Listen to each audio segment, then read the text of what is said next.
Daily Brad Devotions. Today's reflection with Pastor Jeff Eliscopides.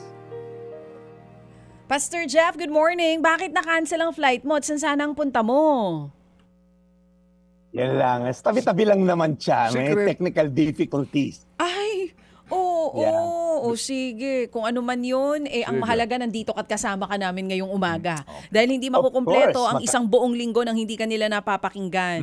So ano ang magandang balita mo sa amin ngayong Friday, Pastor? Of course, lagi naman pag Biyernes, maganda ang ating balita. Alam niyo po, pag Biyernes, natapos yung linggo natin, pero sino po sa inyo minsan parang pagod? Alam mo yon, yung masyadong productive maybe yung linggo mo. Pero have you ever noticed na parang hindi lang physical minsan yung pagod, minsan yung mentally, emotionally, 'di ba? Minsan may relationally, 'di ba? May mga nakakapagod na relasyon tayo, no? Ang nakakabagabag lang po, parang hindi natatapos, parang non-stop yung kumbaga paghahanap natin ng peace, kumbaga non-stop kasi yung mga pressure, alam niyo 'yon, non-stop yung financial pressure, family tension. And then, we talk about last Monday, about Jesus coming as the Prince of Peace. Pero ito po, gusto ko lang pong susugan about having this kind of peace. Sabi sa Isaiah 26:3, binibigyan mo ng lubos na kapayapaan ang mga may matatag na paninindigan at sa iyo'y nagtitiwala. Sabi po rito, kaya daw po tayo merong problema madalas, kaya meron tayo hindi matatag na kapayapaan o panandalian kasi po yung sinasandala natin ay mga temporal at mga physical na solusyon. At madalas nakafocus tayo sa kung gaano kalaki yung problema ng mga temporal lang in nature pag tinignan natin. Kaya lumiliit yung Diyos natin kasi pinalalaki natin yung problema. Kaya sabi dito sa pangalawang punto, you will keep Him in perfect peace. Sabi, bibigyan daw tayo ng, ang Tagalog na to, lubos na kapayapaan.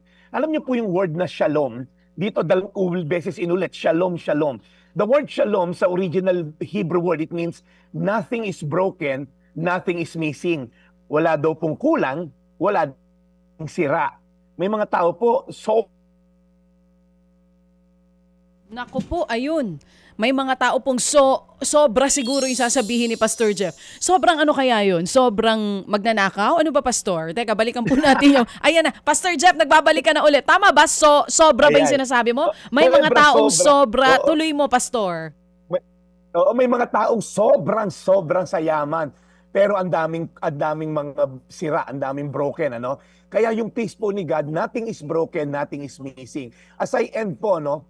Sabi rito, sa iyo'y nagtitiwala.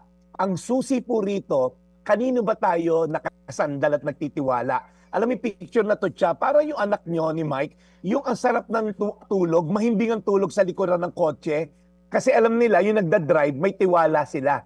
Hindi sila yung aligaga, andali lang, paano ba magmaneho tatay ko? Sandali lang, baka ganito, ganyan. Yung bata po na natutulog sa likod ng sasakyan kapag may biyahe, yun po ang picture ng trust. He can sleep well, hindi niya iniintindi yung kalye, hindi niya iniintindi yung destinasyon. Alam niya kung sino yung nasa driver's seat, pinagkakatiwalaan niya. Yun po ang gusto ng Diyos sa atin. Magtiwala tayo. Umalis ka sa driver's seat. Allow Him to drive your life para tagkaroon tayo ng peace na nanggagaling sa Kanya. Ulitin ko po, Isaiah 26:3. Binibigyan mo ng lubos na kapayapaan ang mga may matatag na paninindigan at sa iyo'y nagtitiwala. Tayo manalangin, Panginoon, itong matatag na paninindigan, ito ang kulang sa karamihan. Ang mga pinaninindigan namin ay hindi matatag, shallow at mga temporal. Lord, nawa ikaw ang aming maging sandigan, ikaw ang aming maging pundasyon. At nawa, Panginoon, kami lubos na magtiwala sa iyo, wag sa pera, wag sa posisyon, wag sa koneksyon sa gobyerno, wag sa mga ari-arian na mga temporal lamang. Pagposisyon sa gobyerno, every 6 years napapalitan. Kaya Lord, tulungan mo kami magtiwala sa iyo, an eternal God and all-powerful God. Tanggalin niyo, Lord, yung mga takot namin about the future because we depend our lives on the one who holds the future. At ikaw yun, Lord God. Salamat, Lord, sa isang linggo dumaan. Pagpalain mo kami sa pangalan ni Jesus. Amen. Amen. Lord, muli po salamat na marami sa aming pong pakikinig sa napakagandang aral ni Brad Jeff na naman po today. Bless him always and lagi niyo po siyang pangangalagaan lalo na ang kanyang kalusugan at kaligtasan. Salamat po na marami, dear Lord, sa araw na ito at kami po'y muli dumudulog sa inyo sa mga lugar po na dadaanan ng panibagong bagyo sa aming bayan. Yakapin niyo po silang lahat. In Jesus' name we pray. Amen. Amen. Amen. Amen. Yun, oo. May bagyo kasi, Brad, ha, na paparating. Baka daw maglandfall mamaya. Dito po either in Eastern Visayas o kaya po dyan sa Dinagat Island. So, sana hindi maapektuhan itong biyahe mong ito. So, Brad, paano? Yung bang aklat mo, by Monday natin na ito pwedeng ma-reveal sa ating mga kababayan? Well, Brad Ted, ang good news, ikaw nag-forward na to. Ito po yung libro. Okay. Dahil, Brad Ted, na-realize ko, 5 taon na natin itong ginagawa.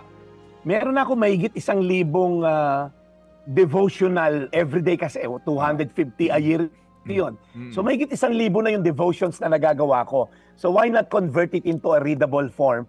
So 30 days devotional lang po. Kaya sinulat ko na yung unang yugto, mga kasabihan ni Jesus, at nawa ay maging available na sa social media natin, sa online shopping. Ina-apply ko na po yung permit. But for now, i-message nyo lang ako if you need one pang regalo. Jesus said, si Brad Ted po ang nag-forward na to, kaya pinagkakatiwalaan nyo naman siguro itong libro na to.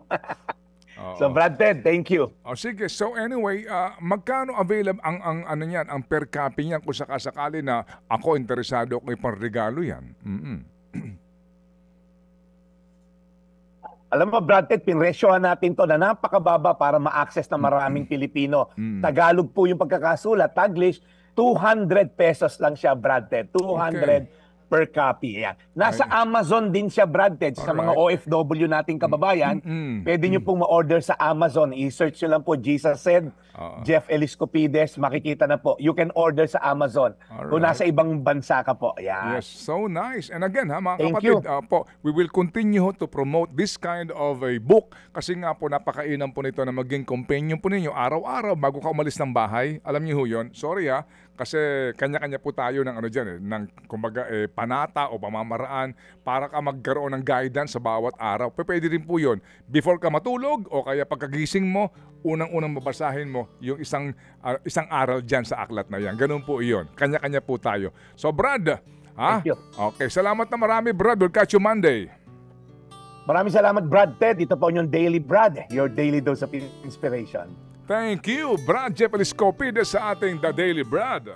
Mga kapatid, brothers and sisters, saan ka pa? Dito na tayo sa totoo.